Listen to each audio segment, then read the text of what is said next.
ಉತ್ತರ ಕರ್ನಾಟಕ ನ್ಯೂಸ್, ಇದು ಕನ್ನಡದ ಉಸಿರು.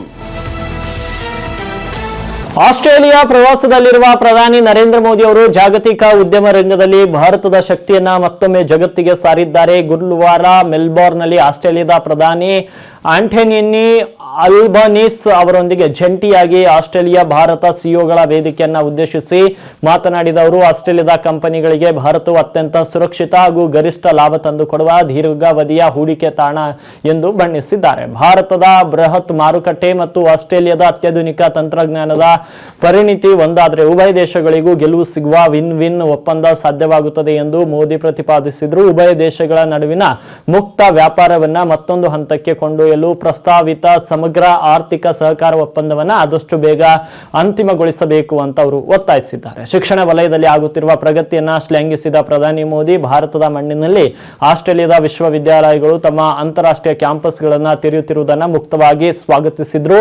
ಉನ್ನತ ಶಿಕ್ಷಣ, ಜಂಟಿ ಸಂಶೋಧನೆ ಮತ್ತು ಕೌಶಲ್ಯಾಭಿವೃದ್ಧಿಯಲ್ಲಿನ ಈ ಆಳವಾದ ಒಕ್ಕೂಟವು ಭವಿಷ್ಯದ ಜಾಗತಿಕ ಅವಕಾಶಗಳಿಗಾಗಿ ಉಭಯ ದೇಶಗಳ ಯುವ ಪ್ರತಿಭೆಗಳನ್ನು ಸಜ್ಜುಗೊಳಿಸಲಿದೆ ಅಂತ ತಿಳಿಸಿದ್ದಾರೆ.